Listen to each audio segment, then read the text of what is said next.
I was 26 years old the night we pulled into Harlan's Crossing, and I have never been so hungry in my life. There were 12 of us that August. We'd ridden out of Amarillo at noon with full tanks and half-empty wallets, chasing a rally in New Mexico that got canceled the morning we left. We found out from a payphone at a gas station in Vega, the owner looking at us like he hoped we'd just keep moving. We turned south on the state road and rode into the flat, golden nothing of the Texas Panhandle, figuring we'd push through to Tucumcari by dark. But a belt broke on Darnell's bike outside a place called Harlan's Crossing. 200 people, one water tower, and a diner sitting alone beside a set of rail tracks like it had been left there by accident and never retrieved. The diner had a tin roof and a hand-painted sign, Mabel's. The lights were on. It was 8:30 in the evening, and we were 12 leather-clad, road-dirty men who hadn't eaten since morning.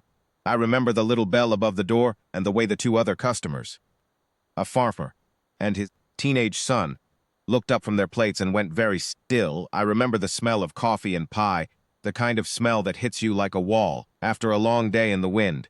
And I remember the woman behind the counter. She was maybe 50 that year, small and square-shouldered, with silver-streaked hair pinned back and reading glasses pushed up on her forehead. She looked at all 12 of us coming through that door, 12 big men with road grease on our boots and club patches on our backs, and she didn't hesitate for one single second. "Sit anywhere, boys," she said. "I'll get you some coffee while you look at the menu." She said it the way you'd say it to a church group. No stiffness, no watching us from the corner of her eye. She just moved to the coffee pot, and that was that. Her name was Mabel Cruz. She'd run the diner herself for 11 years since her husband passed, and she cooked everything on the menu from scratch. We found this out over a course of an hour, because she talked to us like we were neighbors who'd been away too long and just come home. She asked where we'd ridden from. She asked about the rally. She laughed, genuinely laughed, when Darnell told her about finding out it was canceled from a payphone and having to fish quarters out of his boot. We ate beef stew and cornbread and 2 pies between us. We drank more coffee than I can account for. When it was over, I went up to the counter to pay, and I slid the cash toward her. She slid it back. "Put that away," she said. I told her I couldn't do that. I told her there were 12 of us. "I know how many of you there are," she said, and she smiled the way my grandmother used to smile when she'd made up her mind about something and wasn't going to be argued out of it. "You boys ride safe now."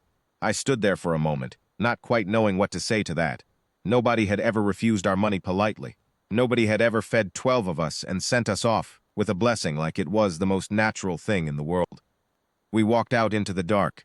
The rail crossing bell was ringing somewhere down the tracks. I looked back through the window, and Mabel Cruz was already clearing our table, moving with the quiet efficiency of a woman who had things to do and no time to wait on thanks. I carried that night with me for 20 years. I carried it through becoming road captain, and then VP, and then, 11 years ago, president of the chapter. I carried it through good runs and hard winters and brothers lost and brothers found. A few of the men who were there that night remembered it too. It came up sometimes, the way the right stories do, at the end of a long ride when someone would say, "Remember that diner outside Harlan's Crossing?" And every one of them would smile. It was Darnell who found out she was in trouble. He'd been through the Panhandle on chapter business and stopped for fuel in Harlan's Crossing, and the woman behind the counter at the gas station mentioned that Mabel's diner was still there, but barely. The woman who ran it was 70-some years old now, she said, and her landlord had been raising the rent every 6 months, trying to push her out so he could sell the building. Her son was somewhere out in Phoenix and didn't call much. She was there alone, 6 days a week, and the roof had been leaking since the spring. Darnell called me that night. He didn't have to say much. I called the 3 chapters we were tightest with, 2 in Texas, 1 in Oklahoma. I told the president of each chapter one sentence. 20 years ago, a woman in the Panhandle fed 12 of our guys a hot meal and wouldn't take a dime. Every one of them said the same thing back. They said, "When are we riding?" We set the date for the 3rd Saturday in August, 20 years to the month. I won't try to describe what it looked like when 175 motorcycles turned off the state road and came down the 2-lane into Harlan's Crossing. I'll just say that I was in the lead, and I could feel the ground hum through my boots. I could see people coming out onto their porches. I could see a man in a white truck, which I later learned belonged to the landlord, sitting at the far end of the parking lot of Mabel's diner, and I watched him put that truck in reverse before we even came to a full stop. He was gone before I cut my engine. Mabel Cruz was standing in the doorway of the diner. She had the same silver hair, shorter now, and she was wearing a diner apron, and she was looking out at 175 motorcycles, filling her parking lot and the road in front of it, and a good stretch of the shoulder on both sides, and her hand was over her mouth. I walked up to her alone. The rest of the brothers waited, engines cooling, quiet. I told her my name. I told her I was the road captain who came through with 11 other men 20 years ago, the night the rally got canceled and Darnell's belt broke down the road. I told her she fed us and refused our money and told us to ride safe, and that not one of us had forgotten it. She looked at me for a long time. Her eyes were bright, and she blinked a few times, and then she said, very quietly, "I remember you boys. We were there for 6 hours. 20 of our brothers had trades between them: roofing, carpentry, electrical, general repair. They had the leaking section of the roof patched before noon. Another crew went 3 towns over to the nearest grocery warehouse and came back with enough to fill her pantry and her 2 chest freezers for a sole month. 2 brothers who knew something about small business accounting sat with her for an hour and helped her understand what her lease actually said and what the landlord could and could not legally do, and one of them made some phone calls on her behalf that I was told were productive. The rest of us just kept her company. We sat at her tables and drank her coffee and listened to her talk about the diner, about the town, about the years. She told us about her husband, who had built the counter himself from a single piece of pine. She told us she'd thought about closing more than once but couldn't quite bring herself to do it, because the railroad men still came in on Tuesdays and she'd known some of them for 30 years.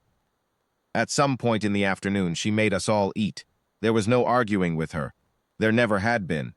When the sun was getting low, we gathered in the parking lot, all 175 of us, lined up facing the diner. I went to the door one last time. I told her that if anyone, the landlord, anyone, made trouble for her again, she had a phone number to call.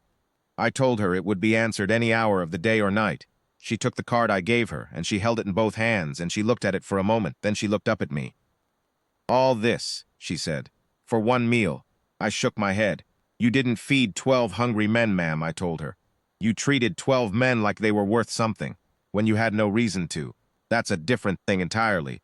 She nodded once, she straightened up, and she said, the same as she'd said 20 years before, in a voice that carried just enough to reach the front row of brothers behind me, "You boys ride safe, now." We rode out as the sun touched the horizon, 175 engines filling the flat country with a sound like distant thunder. I looked in my mirror at the diner, getting smaller in the glass. The tin roof catching the last of the light, the sign lit in the window, the small figure in the doorway who did not go inside until we were out of sight. Some debts you don't pay back because you have to. You pay them back because you remember who you are.